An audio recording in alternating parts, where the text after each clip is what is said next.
भारत के एक प्रमुख हिंदी समाचार पत्र ने जो कहीं भी इस तरह की विचारों से जुड़ी हुई उसकी छवि नहीं है, लेकिन उसका शीर्षक था भारत की प्राण प्रतिष्ठा।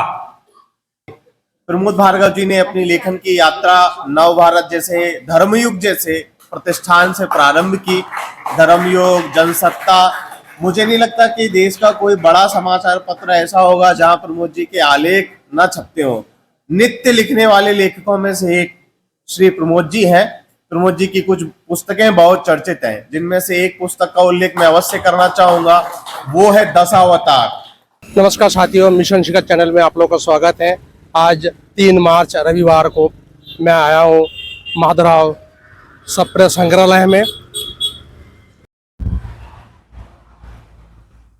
तो साथियों ये देखिए, माधवराव सप्रे स्मृति समाचार पत्र संग्रहालय एवं शोध संस्थान भोपाल है। और यहाँ पे भुवन भूषण देवलिया स्मृति व्याख्यानमाला समिति द्वारा राम, राजनीति और पत्रकारिता विषय पर एक संगोष्ठी होने वाला है। ये देखिए, इसका मैं कवरेज करने आया हूँ।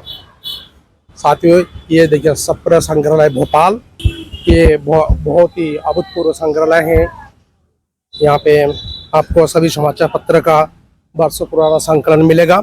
तो ये है माधवराव सप्रे, इन्हीं के नाम पर पद्म भूषण श्री विजयदास श्रीधर जी ने इसका स्थापना किए हैं। ये सर है पद्म भूषण श्री विजयदास श्रीधर सर, हमारे वरिष्ठ पत्रकार है। यहाँ पे आपको समाचार पत्र का पूरा संकलन मिलेगा, ये आप देख सकते हैं।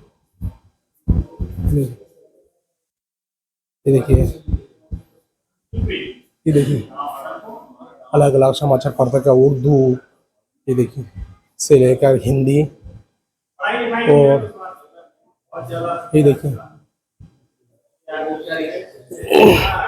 ये बंगला में पूरे भारतवर्ष में, यहाँ तक कि विश्व के सभी जगह के समाचार पत्र का यहाँ पे संकलन मिलेगा। आपको सभी प्रकार संकलन आपको यहाँ पे देखने को मिल रहा है।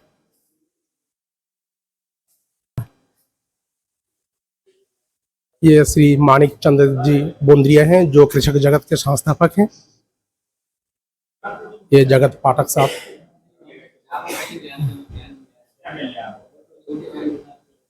और आपको ये यहाँ पे और भी बहुत पुराने समाचार पत्र का संकलन आप देखने को मिल रहा है। देखिए ये सुधा निधि, आज, कर्मवीर,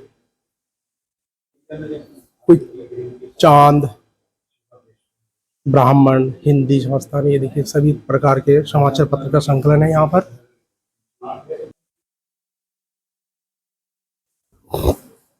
ये देखिए ये अखबार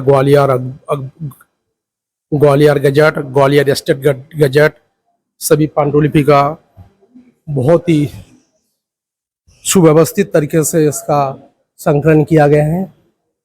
आप देखो,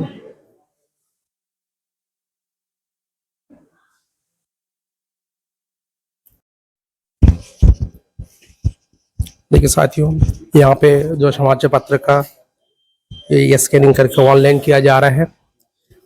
आप लोगों को ये माधवराव सप्रे संग्रहालय के वेबसाइट में जाके इसको आप किसी भी पांडुलिपि का या पुस्तक का आप लोग ऑनलाइन पढ़ सकते हैं। ये देखिए ये सब ऑनलाइन किया, जो पुराने जो पांडुलिपियां हैं उसको ये देखिए इस तरह से स्कैनिंग करके ऑनलाइन संस्करण किया जा रहा है। ये देखिए यहाँ पे कुछ क्षणों बाद ये भुवन भूषण देवलिया स्मृति व्याख्यानमाला समिति भोपाल द्वारा व्याख्यान एवं पत्रकारिता संबंध अलंकरण और इस विमर्श रहेगा, इसमें राम, राजनीति और पत्रकारिता। मैं इस कड़ी में, इस परंपरा में अपने आज विजयदत्त श्रीधर जी के स्वागत के लिए मैं अनुरोध करूंगा राजीव सोनी जी से कि वे आए और श्री विजयदत्त श्रीधर जी का पुष्पगुच्छ से इस कार्यक्रम में स्वागत करें।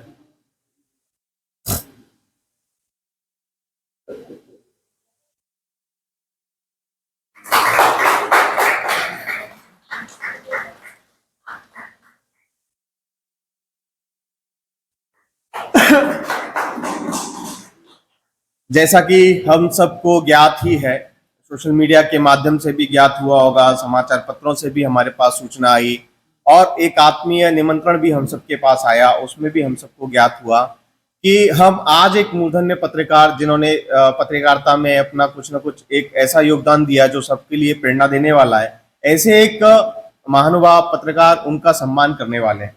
तो देवलिया जी की ये पत्रकार ये सम्मान क्यों है और ये सम्मान का महत्व क्या है? तो देवलिया जी स्वयं एक ऐसे पत्रकार थे जो जमीन से जुड़े हुए थे, जो लोगों की सहायता करने, पत्रकारिता का जो धर्म होता है उसका निर्वहन कैसे करना चाहिए, ये उसके जीवंत प्रतिमान देवलिया जी थे। तो उनकी स्मृति में ये पत्रकार सम्मान हम देते हैं। समिति हर वर्ष एक आंचलिक पत्रकार को राज्य स्तरीय भुवन भूषण देवलिया पत्रकारिता सम्मान से नवाजती है, जो अंचल में श्रेष्ठ पत्रकारिता की मिसाल को जगाए हुए हैं। इस वर्ष यह सम्मान शिवपुरी के प्रमोद भार्गव जी को दिया जा रहा है। वे मानवीय संवेदनाओं को जगाने वाली पत्रकारिता के लिए जाने जाते हैं। उनकी ख्याति एक लब्ध प्रतिष्ठित साहित्यकार के तौर पर भी है।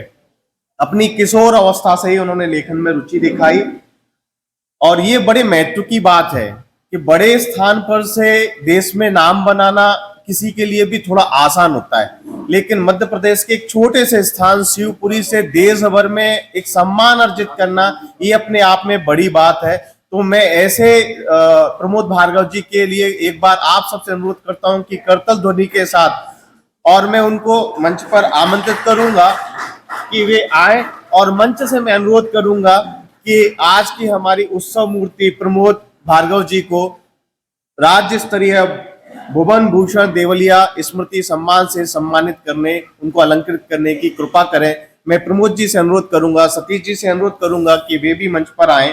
साथ में मंच पे श्रीमती कीर्ति देवलिया जी की पत्नी, उनसे भी अनुरोध करूंगा कि वे भी आए और इस सम्मान में हमारे सहभागी बने। साक्षी तो है ही, हमारे साथ सहभागी भी बने।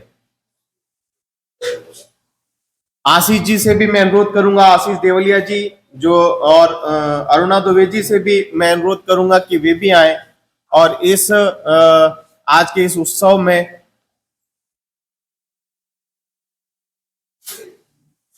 आशीष जी से भी अनुरोध है कि वे भी आए और प्रमोद जी के सम्मान में सहयोग करें।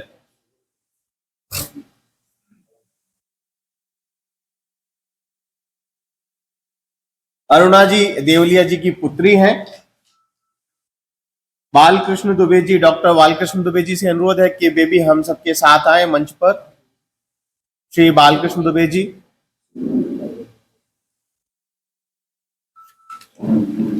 शिवपुरी में रह करके निरंतर पत्रकारिता में सक्रिय रहे श्री प्रमोद भार्गव जी। प्रमोद भार्गव जी ने अपनी लेखन की यात्रा नव भारत जैसे धर्मयुग जैसे प्रतिष्ठान से प्रारंभ की। धर्मयुग, जनसत्ता, मुझे नहीं लगता कि देश का कोई बड़ा समाचार पत्र ऐसा होगा जहां प्रमोद जी के आलेख न छपते हो। नित्य लिखने वाले लेखकों में से एक श्री प्रमोद जी हैं।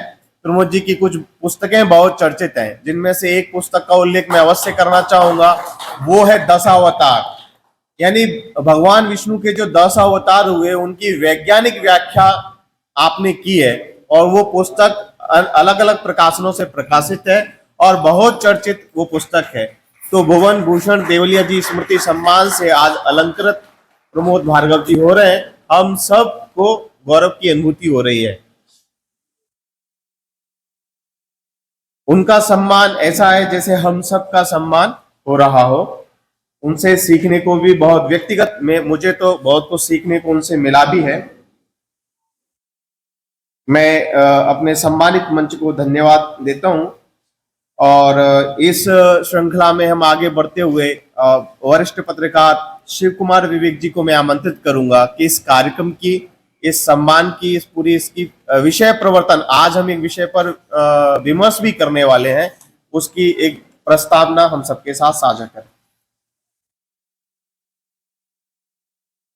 सम्मानित मुख्य अतिथि आदरणीय नरेंद्र सिंह जी तोमर, आज के मुख्य वक्ता वरिष्ठ पत्रकार स्वदेश पत्र समूह के प्रधान संपादक आदरणीय बड़े भाई साहब राजेंद्र जी, आज के कार्यक्रम के अध्यक्ष इस पत्रकारिता की विद्यापीठ के कुलगुरु, सप्रे संग्रहालय के संस्थापक आदरणीय विजयदत्त श्रीधर जी, बड़े भाई साहब, आज की उत्सव मूर्ति प्रमोद भार्गव जी, मंच संचालक लोकेंद्र जी, हमारे गुरु आदरणीय देवलिया जी के परिवार से संबद्ध सभी सदस्य, सप्रे संग्रहालय के सदस्य, पत्रकारगण और मित्रों, बहुत संक्षिप्त में मैं प्रस्तावना रखूंगा।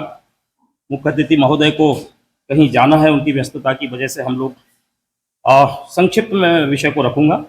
आदरणीय, यहाँ इस संग्रहालय में, इस स्थान पर आज लगातार दूसरे दिन ये दूसरा बौद्धिक अनुष्ठान है। कल इसी जगह पर हिंदी को लेकर और हिंदी और भारतीय भाषाओं को लेकर दिन भर का लंबा विमर्श चला था, जो पत्रकारिता के लिए भी आवश्यक है। और आज पत्रकारिता का एक दूसरा बौद्धिक सत्र हो रहा है और प्रदेश के एक आंचलिक पत्रकार के बौद्धिक अवदान पर हर साल चर्चा करने के लिए हम लोग यहाँ एकत्र होते हैं। आज का जो विषय है, राम, राजनीति और पत्रकारिता, आज का विषय काफी चर्चित है। इस पर काफी विमर्श हुआ है पिछले दिनों और बहस हुई है। राम भारत की संचेतना में सदियों से जुड़े हुए हैं, वैयक्तिक आराध्य के रूप में, समाज जीवन के आदर्श के रूप में। भारत जब हम कहते हैं तो हम उसके पुरातन और सनातन से जुड़ते हैं। एक समूह जीवन, एक जीवन प्रणाली, एक विचार को अभिव्यक्त करते हैं। इसलिए इस धरती के लोग, इस समूह जीवन से प्राण तत्व लेने वाले लोग, इससे स्वाभाविक रूप से अलग नहीं हो सकते। यही चेतना और भाव हमें राम से जोड़ता है और हर विवेकवान व्यक्ति इससे अपने आप जुड़ता चला जाता है। जहां तक राजनीति की बात है, इसका अपना चरित्र है, यह सर्वस्पर्शी है, यह हर मसले को खुद तय करना चाहती है अपने हिसाब से। राम को लेकर राजनीति का मामला भी इससे अलग नहीं है। राम राजनीति का विषय नहीं है। जब तक हम घर के पूजा घर में उन्हें रखते थे, व्यक्तिगत आस्था का विषय था, व्यक्तिगत आस्था तक सीमित रखते थे तो आपत्ति नहीं होती थी। राजनीति कहती है वहीं तक रखो। जब उन पर सार्वजनिक चर्चा होने लगी तो राम पर एक बड़ा विमर्श खड़ा हुआ। जब उन्हें समाज की सामूहिक चेतना का प्रतीक बनाकर पेश किया गया तो उस पर बहुत सी चर्चाएं हुई। जब उनकी प्रतिमा और जन्म स्थान को भारत के स्व और सामाजिक चेतना के विकास की कड़ी के रूप में रखा गया तो राजनीति शुरू हुई। पर अंततः इस राजनीति पर समाज का सामूहिक विवेक जीता। पत्रकारिता की बात करते हैं, राजनीति की काफी चर्चा हुई है जब से प्राण प्रतिष्ठा समारोह का कार्यक्रम निर्धारित हुआ है। लेकिन पत्रकारिता की जहां तक बात है तो प्राण प्रतिष्ठा के मामले में पत्रकारिता का आकलन अभी किया जाना बाकी है। अयोध्या में जो 6 दिसंबर की घटना हुई थी, उसके बाद मीडिया का रुख क्या था, इस पर काफी अध्ययन हुए थे। प्राण प्रतिष्ठा 22 जनवरी का कार्यक्रम भारत के लिए एक ऐतिहासिक अवसर था, ऐतिहासिक क्षण था। उसमें हमारे मीडिया ने, हमारी पत्रकारिता ने किस तरह की भूमिका अदा की, इसका विस्तृत अध्ययन अभी होना है। लेकिन पत्रकारिता के स्वरूप को हमने देखा। पत्रकारिता को अगर देखें तो उत्तर से दक्षिण तक, पूरब से पश्चिम तक, हिंदी से लेकर हिंदीतर भाषाओं तक राम के बारे में बहुत स्पष्ट तरीके से पत्रकारिता में एक विमर्श खड़ा हुआ। और मैं ये कहता हूं कि इस विमर्श ने राम के बारे में जो हमारी दृष्टि थी और राम को जिस तरह से हम एक राष्ट्रीय आदर्श के रूप में देख रहे थे, उस दृष्टि को मीडिया ने आम जनता के बीच में बहुत साफ किया। और एक जनमानस बनाने का काम जो पत्रकारिता का होता है, तथ्यों का नीरछीर विवेक, वह पत्रकारिता ने रखा। और जो ऐतिहासिक संदर्भ थे उनके स्पष्ट होने से लोगों के सामने राम और राम मंदिर का, प्राण प्रतिष्ठा का पूरा संदर्भ बहुत स्पष्ट हुआ। जहां तक प्राण प्रतिष्ठा की घटना की बात है तो यह एक संवैधानिक आदेश के तहत, एक संवैधानिक संस्था के आदेश से यह कार्यक्रम हुआ था। इस बात को लेकर जो विमर्श, जिस तरह का स्वस्थ विमर्श होना चाहिए था, जो तार्किक विमर्श होना चाहिए था, वो मुझे लगता है कि मीडिया ने वो रखा। हम देखते हैं कि उस दिन 22 जनवरी के समाचार पत्रों में किस तरह से एक तथ्यों के साथ और आस्था का सम्मान करते हुए हेडलाइंस और कंटेंट दिया गया था। आपने सबने देखा है कि एक भारत के एक प्रमुख हिंदी समाचार पत्र ने, जो कहीं भी इस तरह की विचारों से जुड़ी हुई उसकी छवि नहीं है, लेकिन उसका शीर्षक था भारत की प्राण प्रतिष्ठा। इससे हम समझ सकते हैं कि वह भावना कहां तक पहुंची थी और मीडिया ने उसे किस तरह प्रस्तुत किया था। जहां तक पश्चिम के अखबारों की बात है, तो हमने देखा कि पश्चिम का पूरा मीडिया एक अलग लाइन पर चल रहा था और वो कह रहा था, एक समुदाय विशेष, वो तो नाम लिख रहे थे, मैं नाम नहीं ले रहा हूं, उसके टूटे हुए धर्मस्थल के ऊपर मंदिर बनाया गया है। तो उसकी एक अपनी खास दृष्टि है, लेकिन खुशी की बात है कि इस हमारा जो इतिहास है, उसके संदर्भ को समझने वाले लोग जो विदेश में हैं, जिन्होंने दूसरा धर्म अपना लिया है, दूसरी आस्थाओं से जुड़ गए हैं, जब वो भी पीछे गए तो उन्होंने भी उस राम मंदिर के बारे में, हम देखते हैं कि विदेशों में बसे हुए जो मुस्लिम पत्रकार और इतिहासकार हैं, उन्होंने भी वही लाइन ली थी जो हम भारत के मीडिया के लोग ले रहे थे। और लेकिन ओवरऑल ये एक अध्ययन का विषय है और मैं मानता हूं कि प्रेस ने इस सारे मामले में बहुत तथ्यों के साथ, तथ्यों के प्रकाश में इस सारे घटनाक्रम को परखा है। प्रेस लोकमानस की नब्ज है और इसलिए वह राजनीति को भी इस मामले में आईना दिखा रही थी। भारतीय प्रेस की यही भूमिका स्वतंत्रता संग्राम के समय थी। जब तक प्रेस लोकमानस से जुड़ा रहेगा, सही मार्ग पर चलेगा, उसे स्व पर साफ दृष्टिकोण अपनाने की जरूरत है। धन्यवाद। मैं आगे के लिए मार्ग प्रशस्त करता हूं। आइए लेके। धन्यवाद विवेक जी। एक और ये बड़े आनंद का विषय है कि आज का जो सम्मानित मंच है, वो जो आज का हमारा विमर्श है, राम, राजनीति और पत्रकारिता, तीनों का परिपूरक है। एक राजनीति के सम्मानित चेहरे, सौम्य चेहरे, धीर गंभीर चेहरे हम सबके बीच में हैं, उनका पाथे हमें मिलेगा। एक ऐसी संस्था के भी, वो पत्रकार भी हैं, उस नाते भी, पत्रकारिता के नाते भी उस आंदोलन को बहुत समीप से देखा और एक ऐसे संगठन के वे सम्मानित मध्य प्रदेश के अध्यक्ष भी रहे, श्री राजन जी, जिसने इस आंदोलन को एक धार दी, एक दिशा दी, राष्ट्रीय विमर्श में लेकर के आए और एक पत्रकारिता के मूर्धन्य संपादक और विचारक हम सबके बीच में। इस नाते तीनों जो हमारे आज के बिंदु हैं, राम, राजनीति और पत्रकारिता, तीनों का ये मंच एक जीवंत प्रतिमान या प्रतिनिधि हम कह सकते हैं और एक हमको एक अच्छा विमर्श अभी प्राप्त होगा। आपको सबको मालूम है कि ये 13वां आयोजन है। इससे पहले 12 आयोजन हुए अलग अलग विषयों पर, जिनमें एक देश, एक चुनाव, सोशल मीडिया, अवसर और चुनौतियां, इस प्रकार के सामयिक विषयों पर भी हम सब ने मंथन किया, चिंतन किया और उसे किसी न किसी रूप में समाज के सामने वक्तव्यों के रूप में भी और पुस्तकों के रूप में भी हम लेकर के आए। तो ऐसी 2 पुस्तकें इस आयोजन से संबंधित, भुवन भूषण जी से संबंधित पुस्तकें हम सबके बीच में आई हैं।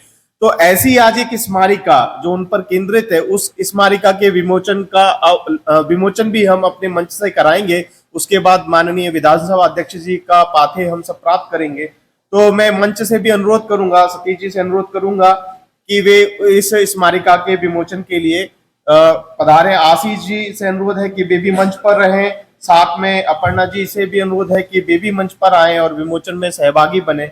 अपर्णा जी से भी अनुरोध है कि आप भी आइए मंच। अरुणा जी, अपर्णा जी क्या, माफी।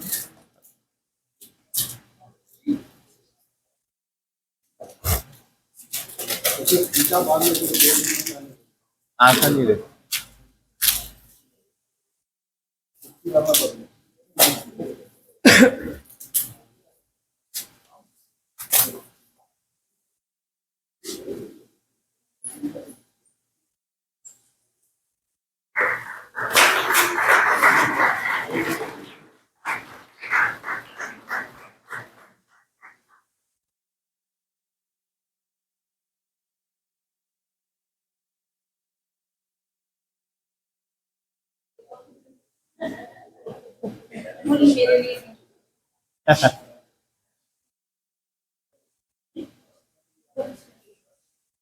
उसको अभ्यास हुआ। अभी सतीश जी की एक काव्य संग्रह का विमोचन हुआ तो उसमें भी वो सहभागी थी, उस मंच पर रही।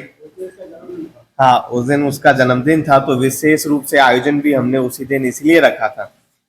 तो हम अब इस कड़ी में चूंकि आदरणीय से अपनी राजनीतिक राम से लेकर के मर्यादा पुरुषोत्तम राम तक का जीवन हम सबको प्रेरणा देता ही है। मैं कार्यक्रम में आगे बढ़ूंगा उससे पहले मैं अनुरोध करूंगा देवलिया जी की पुत्री और समिति सचिव डॉक्टर अपर्णा एलिया जी से कि वे हमारे आज के मुख्य अतिथि सम्मानित विधानसभा अध्यक्ष जी को स्मृति चिन्ह भेंट करें।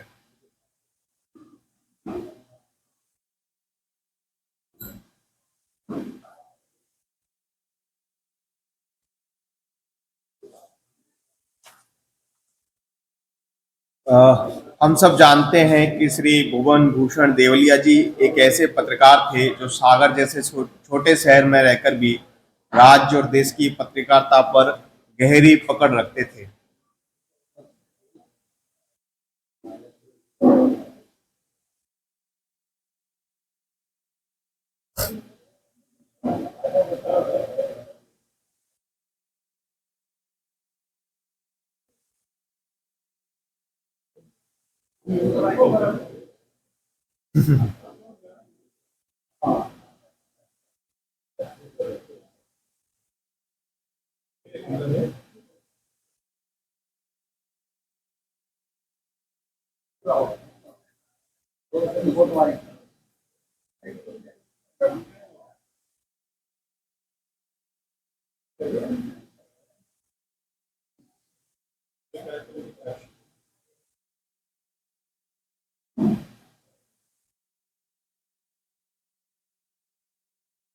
आपका बहुत बहुत धन्यवाद।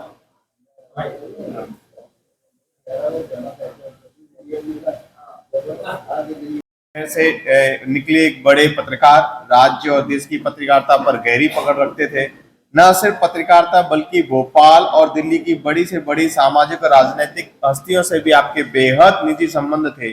देवलिया जी ने छात्र जीवन में ही पत्रकारिता शुरू कर दी थी। उनका पहला पेशा वकालत था, यानी प्रारंभ में वो पत्रकारिता में नहीं आए थे, लेकिन वहां उन्होंने देखा कि पत्रकारिता उनके प्रकृति के, स्वभाव के, आत्मा के अनुरूप नहीं है, तो उन्होंने उसकी राह बदली और पत्रकारिता में आए और समाज जागरण के निमित्त और लोगों को न्याय दिलाने के लिए वास्तव में न्याय कैसे मिलना चाहिए इस हेतु उन्होंने पत्रकारिता को अपना माध्यम बनाया। मध्य प्रदेश पत्रकार संघ, आंचलिक पत्रकार संघ के पहले अध्यक्ष रहे। जिस संस्थान में हम बैठे हैं, माधव सप्रे समाचार पत्र संग्रहालय एवं शोध संस्थान, इसकी स्थापना में संस्थापक श्री विजयदत्त श्रीधर जी के साथ रहे और संचालन संस्थान के पहले संचालक मंडल में भी शामिल रहे। देशबंधु के सागर जो समाचार पत्र है उसके सागर के प्रमुख रहे और उन्होंने अपने पत्रकारिता से काफी ख्याति अर्जित की। यूएनआई, पीटीआई और आकाशवाणी में भी आपने काम किया और सागर जिले की चिट्ठी से जनता की आवाज बने।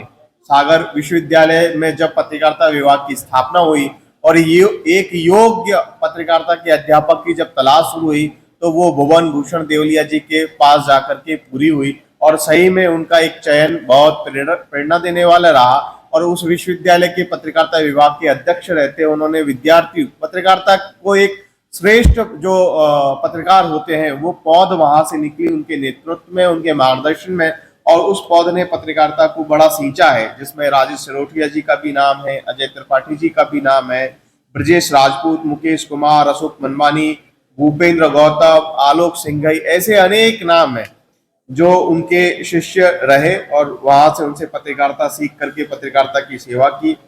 1991 में गौर जयंती के दिन 54 वर्ष की आयु में वो हम सबको सशरीर छोड़कर चले गए, लेकिन उनकी प्रेरणा, उनका व्यक्तित्व, उनका जीवन आज भी हमारे साथ है और हम सबको प्रेरणा देता है। के बीच में माखनलाल चतुर्वेदी पत्रकारिता विश्वविद्यालय के कुलपति जो हमारे आज के कार्यक्रम के विशिष्ट अतिथि भी हैं, वे हमारे बीच में है। मैं उनके स्वागत के लिए आशीष देवलिया जी से अनुरोध करता हूं कि पुष्पगुच्छ भेंट कर आप उनका स्वागत करें। यह आनंद और हर्ष का विषय है कि हमारे इस बौद्धिक विमर्श के आयोजन में हमारे साथ प्रबुद्ध नागरिक भी समाज से उपस्थित हैं, साथ में युवा पीढ़ी भी हमारे बीच में दिखाई दे रही है, मातृशक्ति भी एक हमारे बीच में है। तो जनसंचार संस्थान के निदेशक रहे पत्रकारिता विश्वविद्यालय के प्राध्यापक प्रोफेसर संजय द्विवेदी जी भी हमारे बीच में है। राजीव जी को मैं देख पा रहा हूँ, उनकी पुस्तक शंकराचार्य जी पर जो केंद्रित है, बहुचर्चित पुस्तक है, बहुत सारे लोग उसको पढ़ रहे हैं। आशीष जी, कुलपति जी, के सुरेश जी का सम्मान करते हुए के रूप में जो बातें मिलनी चाहिए थी वो सब जैसा हमको इस आपके उद्बोधन में प्राप्त होती है। मैं इस कार्यक्रम में हमारे अतिथियों को इस कार्यक्रम की स्मृतियां उनके साथ सदैव रहें, इसलिए स्मृति चिन्ह भेंट करने के लिए मैं विशिष्ट अतिथि कुलपति प्रोफेसर के सुरेश को स्मृति चिन्ह भेंट करने के लिए देवलिया जी के पुत्र डॉक्टर आशीष देवलिया जी से अनुरोध करता हूं कि वे आए और कुलपति प्रोफेसर के सुरेश जी को स्मृति चिन्ह भेंट करें।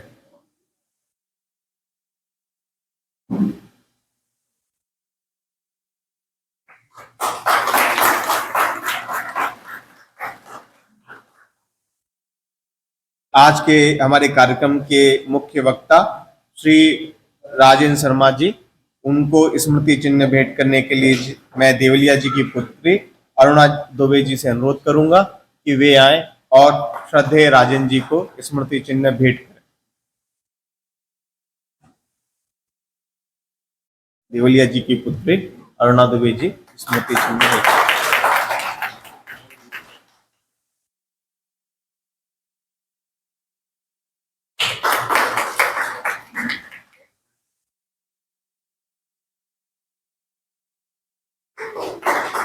धन्यवाद। कार्यक्रम की अध्यक्षता कर रहे श्रद्धेय विजयदत्त श्रीधर जी को स्मृति चिन्ह भेंट करने के लिए मैं डॉक्टर बालकृष्ण को स्मृति चिन्ह भेंट करें। डॉक्टर बालकृष्ण दुबे जी।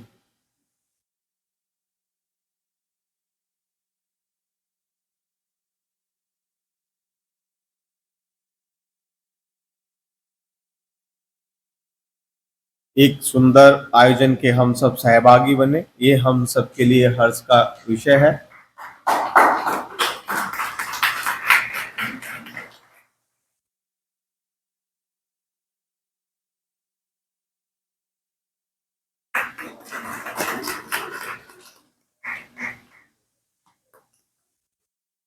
आप सबका बहुत बहुत आभार। साथियों, आप लोगों का आज का ये माधवराव सप्रे संग्रहालय का ये कवरेज अगर अच्छी लगी हो तो मिशन शिखर चैनल को सब्सक्राइब, लाइक और शेयर अवश्य कीजिए। फिर मिलते हैं अगले वीडियो में। जय हिंद, जय भारत।